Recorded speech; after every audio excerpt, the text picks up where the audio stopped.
Hello, everyone, and welcome back to another episode of the podcast. Today, absolutely delighted to be joined by Mikey Mckinson, The Problem. How you doing, matey? I'm good, mate. I'm good. Keeping well. How are you? Yeah, all good, thank you. Like I was saying just a couple of moments ago before we start recording, thanks a lot for coming on tonight. Massively appreciate it. That's all right. No worries. I think it's fair to say it's been a significant year for you. Before we come on to your last, sort of two fights, I just want to sort of go back to the beginning of the year, if that's all right, when you got the call about fighting in Gibraltar. Yes. So I was actually isolating at the time with COVID, and for a long time I was not getting them fights that I deserved. Really, like I was beating these guys for hardly anything, and I deserved to be on that big stage. I deserved my opportunity, and for ages I weren't going to kill it. And I had COVID. I was isolating, and it was the day I was allowed out, the morning I was allowed out, not left my house for 10 days, not trained for 2 weeks. My manager called me and said, "Would you fight Chris Kongo in 6 weeks?" After not training for a couple of weeks as well, I said 100%, and I got my running trainer straight on. And then that's the first thing I did when I left my house. And like, opportunities, it took that long to get the opportunity. I was never ever in a million years gonna say no to that. Do you know what I mean? And we hit the ground running and went to Gibraltar when no one thought I'd win. Like, I was looking at the Sky Sports polls and all the polls on Twitter. I was going to lose. The bookies had me underdog. A lot of people would crumble, really. Go first fight on the big stage and all of this, everyone writing you off. A lot of people would crumble, but I envisioned it for so long.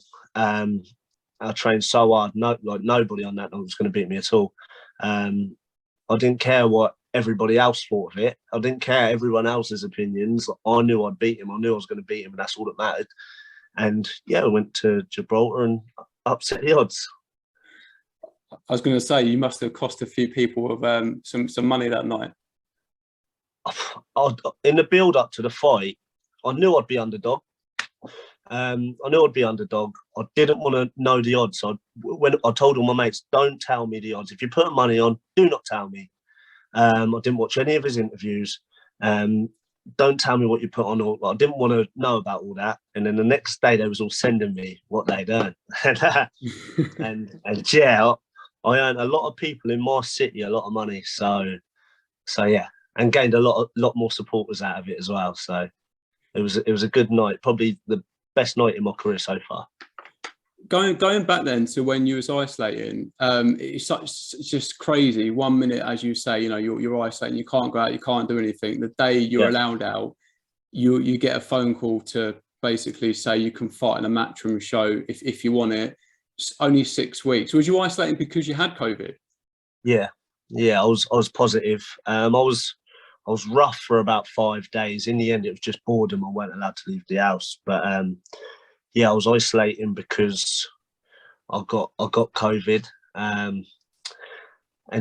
So straight off the back of an illness. At the beginning, it was 6 weeks, and then Dillian White couldn't get back from Portugal or something, so they changed it an extra 3 weeks. So that extra 3 weeks was a blessing. Obviously they moved it to Gibraltar, and so altogether I had 9 weeks. But at the beginning, I accepted the fight on 6 weeks' notice. I was going to say, especially coming, off the back of having COVID, taking a fight short notice anyway, even when you're fine, but to come off the back of COVID, 6 weeks' notice to jump in.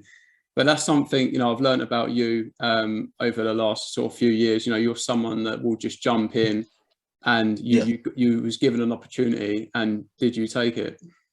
That's it. Like, people that know me, I've never turned down a fight. I know, like, not a lot of people want to call my name, but I've never turned down a fight at all. There's been times where I've been the B-side. It ain't just been the Chris Kongo fight. I've been the B-side a couple of times. I've boxed people in their hometowns and been booed to go into the ring. I've beat former standout amateurs. I've had it hard in my whole career to get where I am, to be honest. And I've had it harder than most others anyway. But it's all paid off. I've had to take a lot of risks, but it's all paid off. And now I'm in a position where these big opportunities are coming. I watched that fight when it was on back in, was it March? Yeah, March Um, 27th. Absolutely, and I watched it back a couple of days ago because obviously you were coming on the channel just to get it fresh in my mind. But Yeah, something that strikes me about you is that even though you've only been on, with Matchroom for a couple of fights now, it seems like you're taking everything in your stride, and you deserve to be here, and nothing sort of phases you. Because watching that fight from the very first round, you just absolutely put it on him. that's it. That's it. A lot of people was saying he was going to walk through me. Even that was his prediction as well. He was going to walk through me. It's not going to last five. I can't remember, like last 5 rounds or something. I can't punch. I can't do this. And in the fight, I stuck it on him at times and outmanned him. Outmanned this big punching, scary Chris Kongo. I outmanned him. He was fragile in the fight, and at times I was outboxing him, outboxing the 6'2" GB amateur. I was outboxing him, so I beat him in all areas of the fight. Dropped him in the first round. It was a bit of a flash knockdown, but don't take that knockdown. There was a few times in the fight I hit him and he felt them shots. And do you know what I mean? There was no times in that fight I was vulnerable. And one of the judges scored it by 1 round. I thought I won very comfortable in that fight. I was in control of the majority of it. I was pretty annoyed with that judge that scored it by 1 round, to be honest.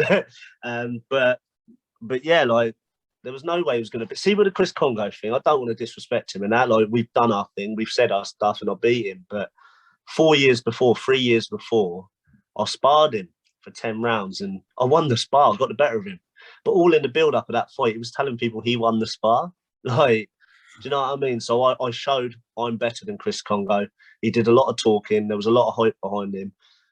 I'm better than him, and we move on. And then obviously the Ranowski fight, I proved that I belong at that level. Do you feel like he underestimated you going into that fight? You say, you sort of caught him maybe a little bit cold. Maybe there's, I don't know, but you were in there, the ring. You know when you've hurt someone. Do you feel like he underestimated you going in there?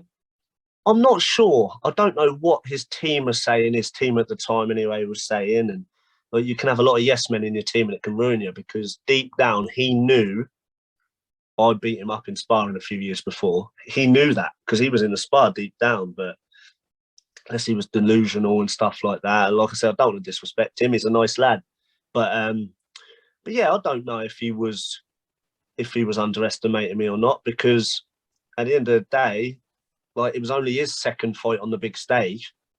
You know what I mean? It was only his second fight on the big stage. He had a lot to earn as well. So I wouldn't say he underestimated me, but I think the outsiders underestimated me, I think. I suppose as well, whatever sport you talk about, it doesn't matter how much you prepare, how mentally tough you are. If you get in a ring with someone, or you're competing in a different sport, if someone is just better than you, then there's not a lot you can do about it. Yeah, like, mental strength is everything. I personally think, and I went into that fight so mentally prepared. Like I said before, a lot of people would crumble under that pressure. First fight on the big stage, everybody in boxing thinking you're going to lose. Fighting this guy that there's a big talk about him. On his manager was the main event. Do you know what I mean? So I had it all to do, and a lot of people would crumble, but I'm so mentally strong, and that's probably one of my strongest things, is my mental strength. So yeah, there was no way I was going to crumble under that pressure. I won the fight before I even got on the plane to Gibraltar. It sounds like as well, when people do doubt you, that almost like fuels your fire. That gives you that extra bit of motivation to get in there and do a job. But it's funny how it all sort of works out. 1 minute you're isolating, then you're getting the fight. You're fighting in Gibraltar because of, of course, things are not really happening over there. So moving away from that, next thing you know, you're fighting in Eddie Hearn's back garden. So I've gone from not getting my fight on the big stage, and really frustrated, to getting to fight in Gibraltar on a pay-per-view event, and then getting signed by Matchroom. That was the best day of 2020. 2021, sorry, the best day of getting signed by Matchroom, and then getting to fight on a fight camp card. Like, I've fought on 2 great cards this year. Getting to fight on a fight camp card against Ranowski, Premysław Ranowski, and yeah, proved my talent yet again. I proved that the Kongo thing wasn't a fluke. I'm the best 147 fighter in the UK. Do you know what I mean? And I truly believe that. It's incredible. Like you were saying, being signed by Matchroom, you went on there, you took your opportunity. But that's what I was going to say. You know, you've got Eddie Hearn as a promoter. I think you've got MTK managing you, and you're fighting on his own. So you've gone from someone that fighting on obviously the smaller hall shows. But how does it feel now that you can actually go and showcase your ability to potentially like hundreds of thousands of people? You know, they haven't got to come to your fight; they can sit at home and watch it. That must be an incredible feeling. Do you know what it is? I deserve to be here. That's what it is. I've been in boxing my whole life. My dad's a professional boxing trainer, so I was going to shows when I was a kid, pro shows, and being backstage. When I was a kid, it just took me long to get to the big stage. I thought I was going to turn pro already on the big stage, but I didn't have a great amateur career, so it just took me longer and a harder route to get here. I was always going to get here. Like, I remember when I walked out at fight camp as the A side for Matchroom, I had to soak it all in. Like, I was like, wow, like, I'm finally here. And MTK's done a great job with me in guiding me and to get where I am. Do you know what I mean? I'm WBO ranked number 3. Big fights potentially happening very soon. So yeah, I'm happy. But like I said, I deserve to be here. I've done it the hard way, and I deserve to be here. So that's my new motivation. It took me so long to be here, for so long. I trained so hard. I'm not letting this slip at all. I was going to say, some people ask the questions and start with, how lucky do you feel? But, there's no luck involved. You've worked hard. How much do you use visualization in your sport? Because I'm a big fan of Michael Phelps, and he often talks about he would sit down months before an event and, play out the things in his head. If it goes well, if it doesn't go so well. It seems like, you from speaking to you, it's something you do a lot.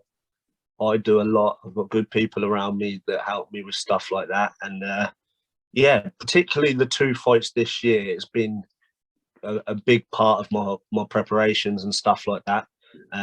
If you see me on the scales, or you see me in a fight, I'm mentally bulletproof. And I think if you ain't got that mental strength, you ain't going to go that far. I think it's very important. And like, I work hard. So, like, I trust my hard work. I believe in my abilities, and I'm capable of doing great things. So yeah, I'll keep beating these guys, whoever they put in front of me.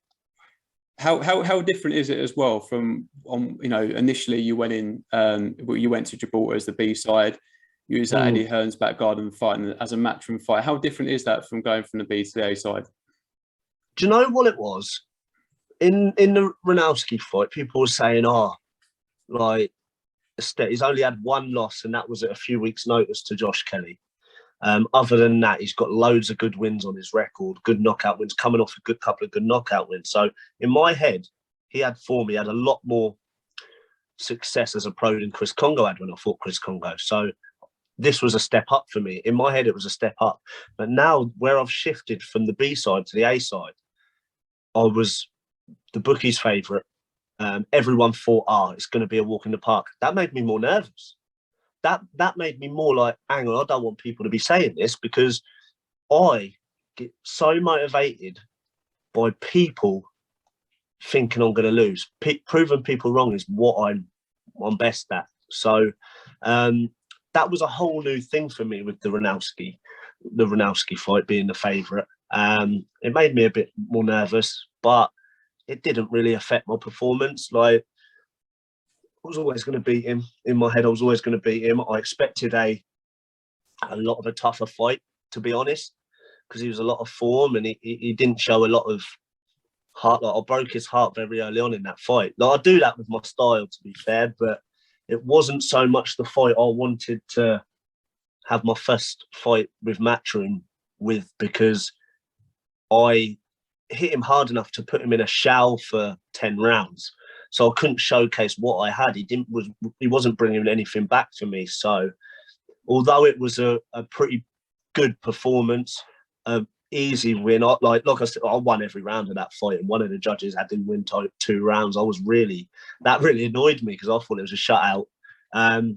But yeah, I was always gonna win. I believe in myself. I knew I was a level above him. I just didn't want people telling me that. Do you know what I mean?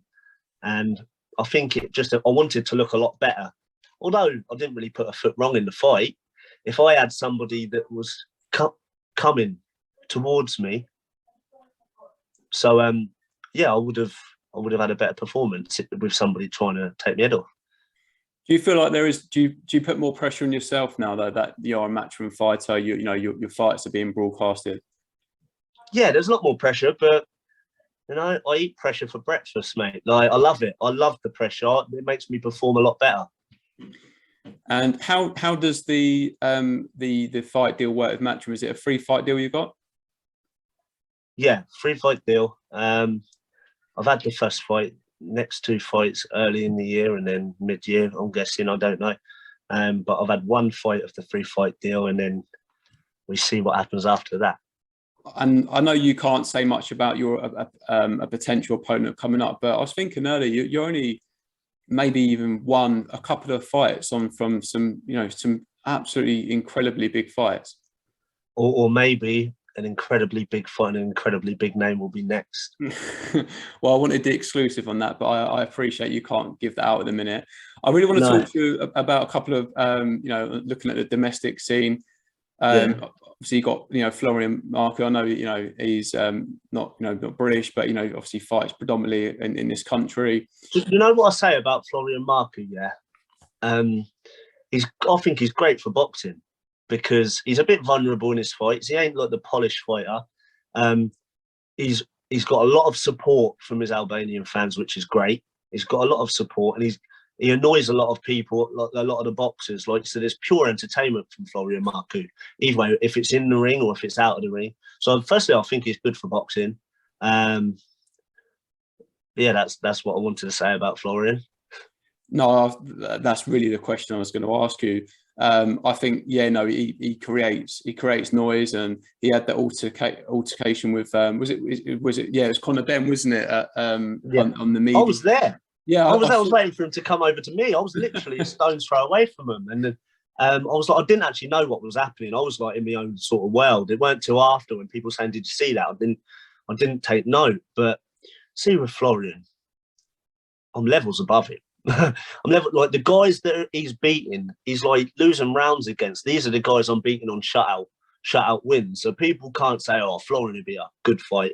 I'm focusing on I'd definitely fight him. He's got a lot of support and he has got worth there. But it's like his team already said, I've seen in an interview, we'll stay away from Mckinson. He don't want that fight. He brings nothing. I've got a WBO 3rd ranking. Do you know what I mean? But yeah, I think I'm levels above him. But I think he is good for boxing, and there's loads of good fights for him if he is willing to fight these guys. Yeah, no, it's a deep division. Because I think Sam Jones was asked about that, wasn't he? On an That's it. Yeah, I think I saw that one. I'm not going to translated. McKinson's all wrong for Marku, and it's the truth, isn't it? But I think he'll be in some great fights. Personally, I think Florian will be in some great fights at a certain level. I think the fact that he creates a lot of media attention. He's not worried about speaking out and calling people out. He's incredibly passionate, and I suppose as well, to be a boxer, you've got to believe you're the best. Because as you were saying earlier, a lot of it's mental strength. Yeah, it is. It is. Yeah, 100%. Now, I know I'm not going to ask you if you would want to fight Conor Benn, because I know you would fight anyone. How would you see that one going if you got in the ring with Conor Benn? Him probably punching thin air for 12 rounds, to be honest. Personally, I think I'd hit him that many times, I'd probably stop him. But I like Conor.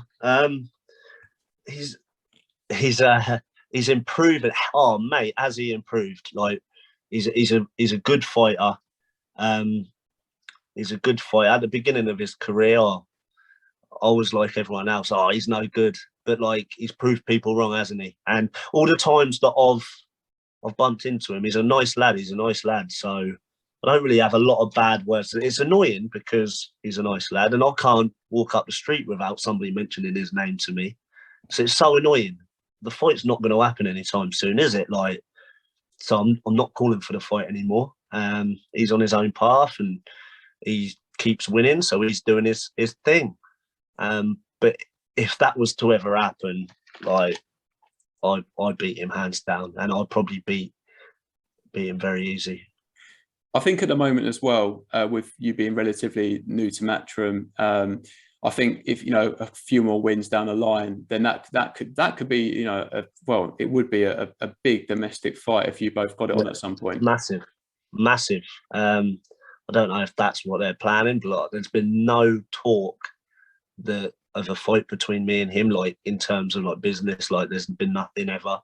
I called him out since 2017 for a long time, but I got to the point where I'm not even going to waste my energy on that. I'll get on with him. But yeah, like, he's another one that's going to be in great fights. That's something that I've noticed about you. I'll just say, when Florian's calling out the likes of Conor Benn, he don't call me out, but when he's mentioning my name and Conor Benn's name in the same, and Florian's in the same thing, like, I don't think he's even on Conor Benn's level at all. And that's my opinion, but I think my opinion's right. Well, I'm not going to disagree with you. I don't want to annoy Florian and his thousands of fans. They always jump on my posts and stuff. Yeah, do you know what? I've as you've noticed, obviously I know you do a few live videos on the old Instagram, and I've comment on there a few times. But yeah, no, I've seen some of the stick you've got. But to be honest, some of them like me. Like, I don't ever disrespect anyone. Like, I don't disrespect Florian. I don't disrespect Conor or anything like that. But Florian's people really do get behind him. But like, they actually follow me. Like, a couple of them like me and like message me and stuff. So yeah, it's all good. Yeah, no, 100%. I was going to say, something that I've noticed about you, over the sort of the time being following you, people ask you questions, you give an honest answer, but you don't really get much into the trash talking. Well, no, I'm very real, very honest, and my team, like my dad and the other coaches and like my teammates and stuff, the other boxers, we've all got matching tattoos, and it's our motto, right? Be real. We've all got matching tattoos, and we try to stay as real, because in boxing there's loads of fakes. There's loads of fakes and pretenders, and we like to stay as real as we can. And that's our motto. So that's a little thing for our team. I think there's like seven of us that have got the tattoo. No, I think that's the best way. I think that sometimes maybe if people are not getting the attention they want, they start to say things to maybe sometimes just create controversy and make people talk about them. But I feel like yourself, you're 21-0, and again, this year's been massive for you. You've stepped up, and you just don't look out of place. You look like you've been there for a long time. And all you got to do is compare my record to anyone else in the British welterweight division, and look at who I've fought and the records I've got on my record. I beat everyone else's CV hands down. Do you know what I mean? So I'm finally getting credit, but only this year. I suppose as well, though, you've got MTK now behind you. All you've got to worry about is getting your head down, train hard, and just fight the people they put in front of you. And these, again, I know you've got a big fight coming up, hopefully, but yeah, there's some absolutely huge fights in your division to be made. Yeah, I'm 3 years deep with MTK. 2 bouts later, I've headlined a lot of shows. I've proven my worth to them time and time again, and they've done a great job in guiding me to WBO number 3. You know what I mean? So it's still the beginning. Like, I haven't ever looked vulnerable in a fight. Do you know what I mean? I've never looked vulnerable in a fight. There's been no fights I've been in where people think, oh, that was close. Do you know what I mean? Or I thought the other person won. So So yeah, we still step up levels with a smile on my face, and we keep beating them. Yeah, 100%. When I've watching you on obviously on the bigger stage, back in Gibraltar, it looked comfortable. You was in there, and I know that he won a few rounds. You obviously you got the decision, but you started quick. Yeah. You looked aggressive. You were fighting on the front foot, outboxed him at times. And yeah, it might have been a different story in there. Obviously you're fighting someone else to take your head off, but from watching it, it did look like a comfortable night for you. Yeah, the Gibraltar one, I knew I won the first 3 rounds, no problem, with a 10-8 round. And then the middle 4 rounds are the rounds which he could have probably got a couple. He didn't win all 4 of the middle rounds, definitely not. But he didn't do a lot. And when none of us were doing a lot, people could give the rounds to him maybe. But and then I finished on top. I finished like champion. So there was when the bell went, there was no thoughts in my mind that this is close. That I knew I'd won. When they was calling the scorecards out and it was 97, 93, I thought, okay, cool, fair scorecard. Then they said 96, 94. I thought, oh, that's a bit close. And then when they said 95, 94, I thought, hang on, are they having me over it? Like, I thought that was way too close. Like I could have done another 5 rounds in that Chris Kongo fight. Out of my heart, genuinely, I could have done another 5 rounds. I controlled all of the pace the whole way through. Yeah, you see some absolute robberies in boxing occasionally. So it's nice to see a fair result. There was like half a second in my head where I thought, hang on a minute, what's going on here? When I heard that scorecard. Yeah, no, I could only imagine. It must be a bit of edge of your seat, sort of squeaky bum moment. When you're waiting for the result. You've won, but you just need that clarity from obviously the judges. But yeah, just want to talk to you about your reaction, because you was obviously naturally pumped up in the post-fight interview. How much did that mean to you? Because you've been obviously on the smaller hall shows. You visualized fighting on the big stage for a long time. Maybe with COVID, maybe you sort of doubted it. Obviously, I don't know. But how much did that mean to you getting that win? I kept beating guys over and over again easily to get my shot on the big stage, and I didn't think it was going to come. Didn't think it was. After I beat a Scottish guy, an unbeaten Scottish guy in October 2020, and after I got out the ring, I had an interview on the edge of the ring or whatever it was, and I called out Chris Kongo. I called him out. I finally got my opportunity. It took so long. Finally got it. And when I got it, no one gave me a chance. So I thought, right, I could potentially go over there, get signed by Matchroom. I envisioned it, like everything I thought about anyway. And it was just when they said, and the new, it was like a big middle finger to everybody, even people in my hometown. I'm very, I've got a lot of support in Portsmouth, but even people in my hometown thought Kongo would beat me. So it was a big middle finger, and it got really a little bit emotional. Like even in change rooms afterwards, I was a bit emotional, to be fair. But it was just a big middle finger. I'm finally here, and done it the hard way. Like you can't argue with that. So yeah, watching it back, I thought, I cringe a bit. Like I was like proper animated, but it meant so much to me. Meant so much. I think as fans of the sport and us watching, we, in my personal opinion, I think it would be the same with a lot of people. It's nice to see someone that gives an interview and actually shows how much it means. And I suppose it's natural, mate. You've trained a long time. You visualised getting to the big stage, and you got there. You took your opportunity. You've got you're a Matchroom fighter off the back of that.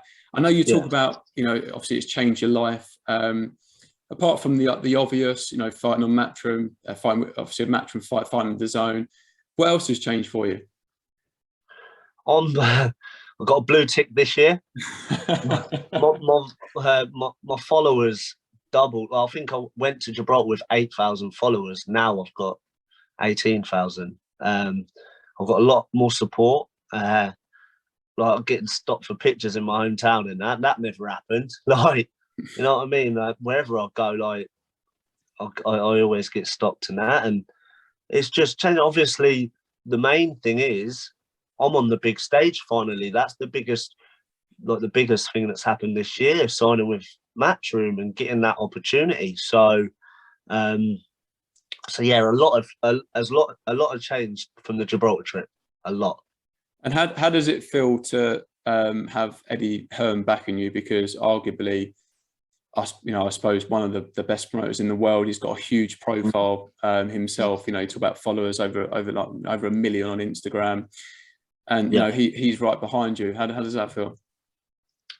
Over the moon. Like, he obviously liked me. He liked what I was about, and he liked my story, and he liked that I went there and earned my shot there. Like, I earned my to get signed by him. I earned it and stuff. So yeah, like, he sees the potential in me, and over the moon. Like, do you know what I mean? Like, when he came into the change room afterwards, he said, like, you'll get another chance. And then I found out that they wanted to sign me. So I've had a great year, and I'm so happy with everything that I achieved just this year alone. I know I've only had 2 fights, but I've achieved a lot of, like, short-term goals. And but I'm not satisfied yet at all. I'm not satisfied. Like, I've done all this to be honest, the last 2 fights, especially when I didn't get out of first gear. So imagine what I'm like when I'm stepping up levels. Like, it's going to be exciting, and I can't wait.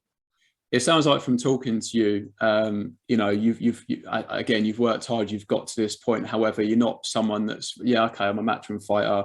I'm the man. I've made it. It's almost like it's just refueled you. Okay, I need to go again, and I need to refocus to get to the next level now. Because I suppose there's opportunities for you to fight all over the world now, being on the Zone and with Matchroom. Yeah, quite possibly, mate. Quite possibly. In the next however long, you're going to see me in some great fights and see me in there with some great names. Sooner than later, probably. So yeah, follow my journey. Absolutely. Yeah, everyone watching, go and follow you on Instagram and your other social media platforms. Listen, it does feel like everything's starting to fall into place for you, and nothing that you haven't worked for. Before we let you go, there's obviously a few other things going on in boxing at the minute. I would like to get your opinion on it, if that's all right, if you've got time. Okay, cool. We've got a big, domestic fight coming up with Chris Eubank, Liam Williams. I think it's the 11th of December, if I'm right. Just wanted to get your opinion on how you see that fight going. Oh, I like Liam Williams. I'm a fan of Liam Williams, and I think he's he's a handful for anyone.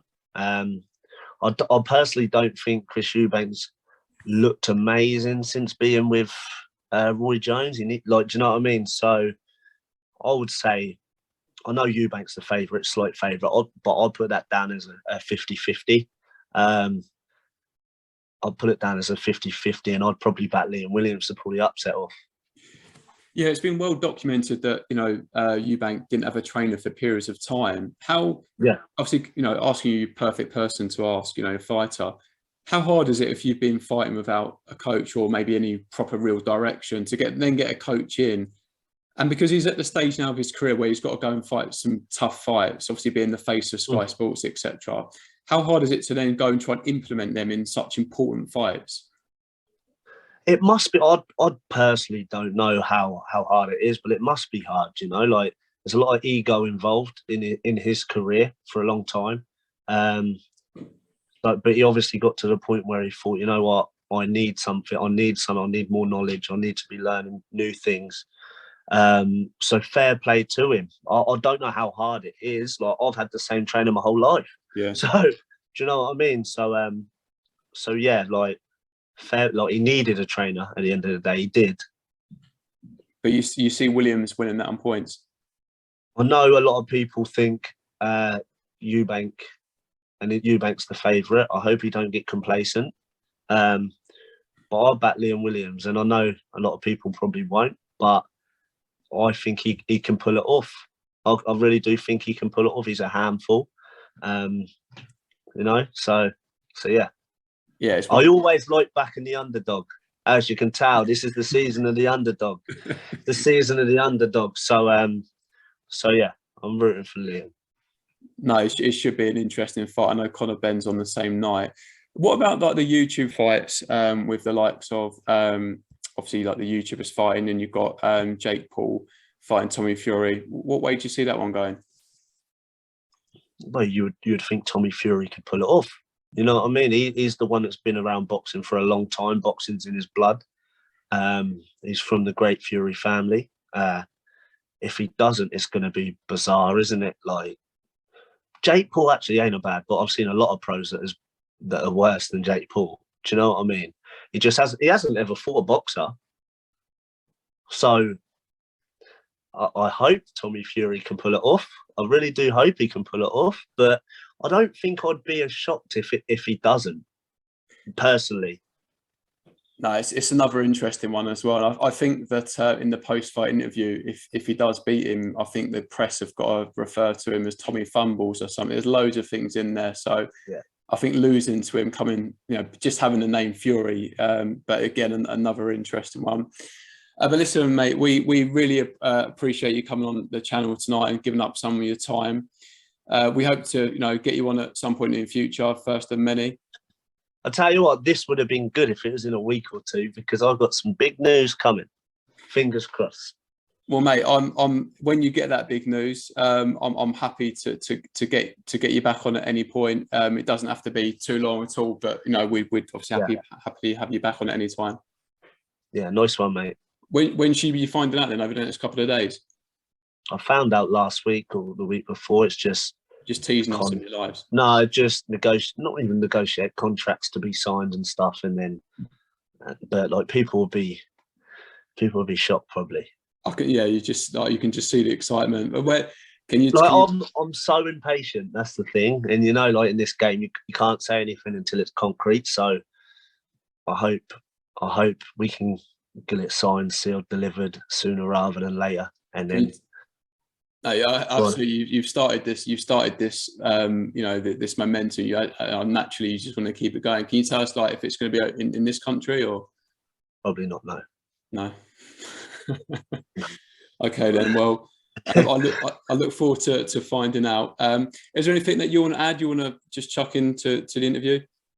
Not really. A big shout out to my city, really, because it's been since November 2019 since they could watch me. They've still supported me, and it's grown so much in the COVID times. I've boxed 3 times without my support there. One behind closed doors, one in Gibraltar where no one could travel, and the last one, it was at a fight cam event, so it was very limited to get tickets and stuff. So they still support me and they keep growing. So I'm blessed to be flying the flag for my city, and we're going all the way to the top. 100%, mate. We wish you the best of luck. Yeah, there's going to be a lot of obviously proud people of you, because you got your opportunity and you certainly took it. That's it, mate. That's it, and I'm proud to be flying the flag for my city. So yeah, perfect. All right, mate. Well, again, thanks a lot for coming on. We do appreciate your time, and hopefully we'll catch up with you soon. Brilliant, mate. Thank you very much. You're very welcome. Take care.